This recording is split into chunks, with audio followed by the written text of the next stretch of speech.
Fellow TRs, Larry's tight end, Biggie, CJ, DK. Man, today's been a battle because every time I figure out something that stops one thing, they always come up with something else. So, here's what they were doing today. You probably seen the video I posted earlier today. So here's what they're doing, right? Basically, remember, they're not using sound that goes through the ear. It's going through the skull, right? Basically, all day today, my head kept feeling like,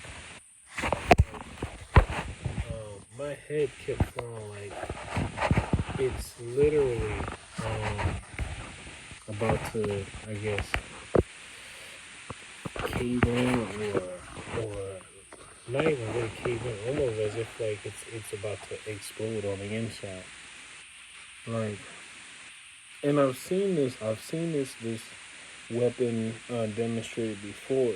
Is basically like a extremely low frequency that it comes in from the sides, right? It comes in from the side, and what it does, it like induces like headaches, nausea, dizziness, things of that sort, right?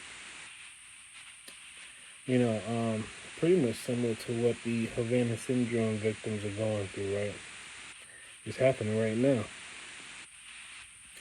But then I took my 2 stones, or rather, I was in the shower earlier today, and I was just sitting there, just like, I couldn't even stand in the shower. I was just sitting in the shower, and I was just like, what is wrong with my head? And you know, I try to practice qigong exercises every once in a while, so I went like this, and as I'm tensing up my hands, I could feel like there's pressure being alleviated, but it's a specific spot. And it's about maybe about like this. It's about like this small. It's about this small of it's like a beam. It's like a beam.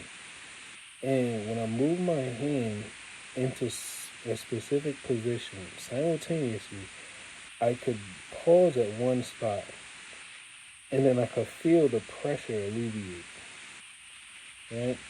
So then I thought, let me try my stones. So I took the stones, and as I'm moving them and positioning them, remember these are EMF absorbing, crystals. And as I position them in a specific spot, that's when I realized this is like a directed energy attack.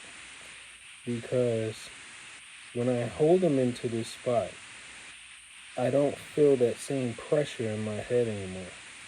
But then the thing is, I realized they'll move it.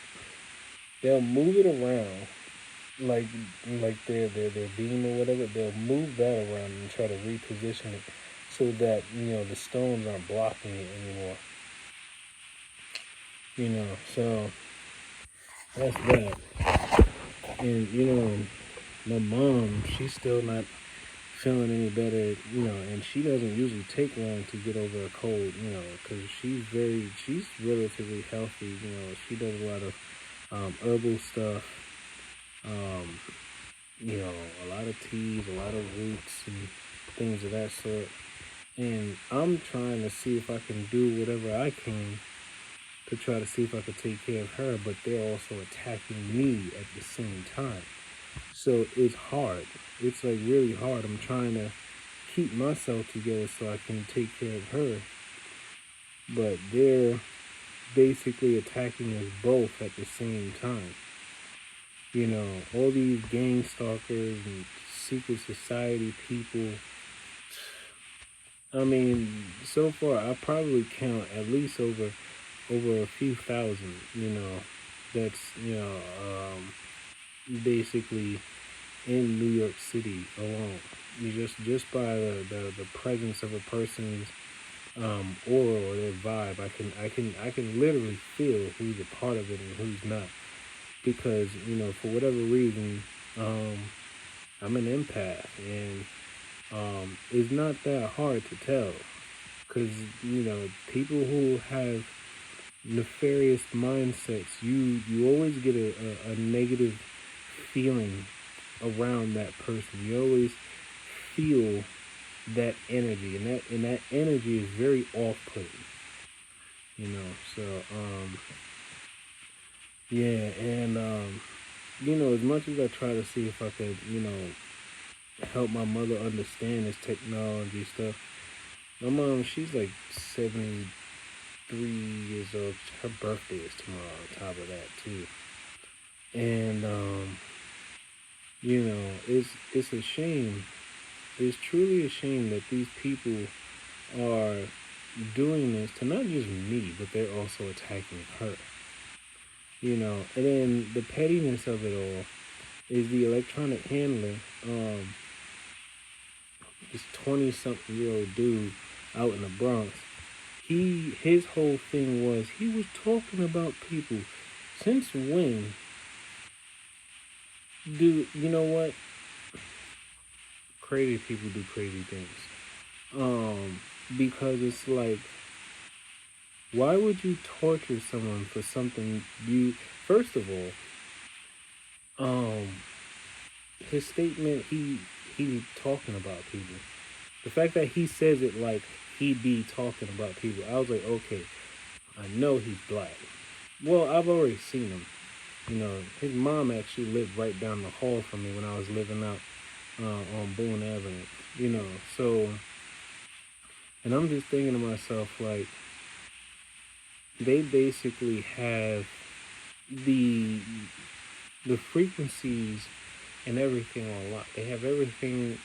I don't understand how the FCC, the NSA, none of them are doing anything, or they act like they don't know, or they don't know how to find it, or whatever the case may be. And I'm just thinking to myself, man, this Havana syndrome stuff, it's like smoke and mirrors, basically. It's literally smoke and mirrors. And I'm just like, I just keep asking God to just, you know, keep helping me along so I can learn to defend myself and then teach others to learn how to defend themselves against this, because, man, it's not impossible to defend yourself against this. But I'm not, somebody who studies physics. I'm not someone who studies, weaponry or electrical, circuitry and things of that sort, or frequency analyzer. I've never been that person, so I'm just trying to learn all this stuff on my own. And it's sometimes it's a daunting task, and then there's some times where I'm just like, you know what? God said, "Be faithful unto death," and when I think about it, death don't seem that bad, but they don't want me dead. They just rather would torture me while I'm still alive. Just torture me every day, so that I would wish I was dead. Because remember, that's one of the tactics in gang stalking. They torture the victim until they either commit suicide, or they go out and do something that will basically land them in jail, or they'll torture the victim until they eventually die from the amount of stress and injuries that they have endured over the time. So, yeah, but you know what? By the grace of God, everything that they do, I keep seeming to find, ways to basically try to like manage around it. But yeah, I don't know, man. It's sad that they going after my mother though. And it was really sad is because this dude, his mom has the home attendants that come to her house. So it's just like, so you gonna do this to my mother, right? Who's probably the same age as his mother, and he basically, and that's why I'm just like, you know what, karma is gonna come rearing around the corner and stab him right in the back. And you know what? I just have to hold on. I just have to hold on. You know, all of this because I didn't want to become a police officer. Told me we was offering him an opportunity. All he had to do is become a police officer. And I'm just like, no, I don't want to become a police officer because you're telling me to become a police officer. And then it's like,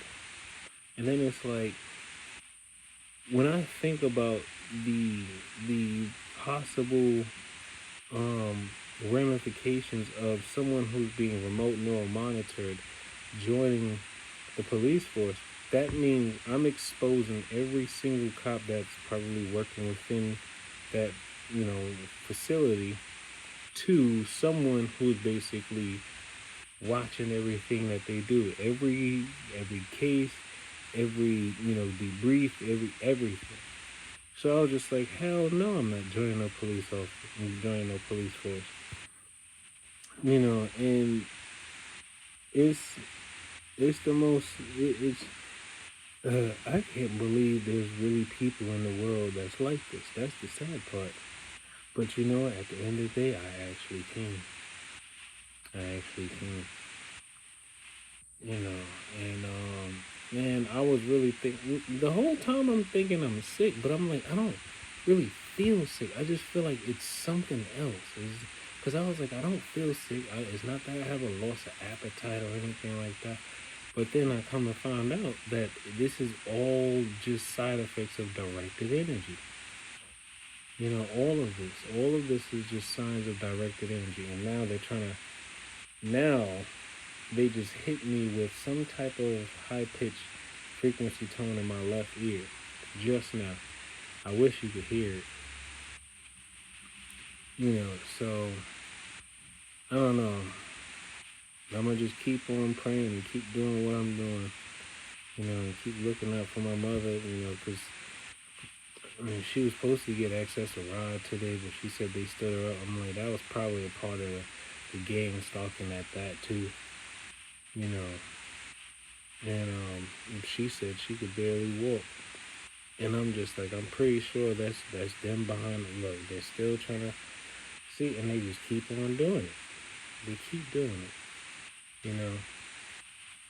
Because people have to understand that if you can build a fake cell tower, you can basically emit frequencies from wherever you like. And then, even better, if you can hack a cellular network's cell tower or their satellites or whatever, you can basically do whatever you want. Because remember, human brain is like a FM radio receiver. You can't necessarily stop frequencies from coming in. At least I don't know that you can. But yeah, you can't stop them from coming in. But what you can do is try to find shielding methods. And earlier today I was just thinking to myself, damn, am I really gonna have to make a helmet or get some type of material to go around my head? And I'm just like, man. See, and it's like every time I do this, it's always positioned somewhere like right here or right there. And every time I do this, it's almost like a full sense of relief, right? And it feels so amazing. But then it's like they try to move it around, they're moving their beam, so then now all of a sudden it slides back a little bit, or they move it up. So they're basically repositioning it every time that I would place this right next to my head. They would change the position of it, you know. And yeah, I don't know. This makes me want to cut my hair actually, because the hair is actually messing up the stone's ability to make contact with the scalp. But yeah, so um I'm trying, man. I'm trying. But I just gotta hold on. I just gotta hold on. Alright, as always, take life one breath, one thought, one step, one day at a time. Peace.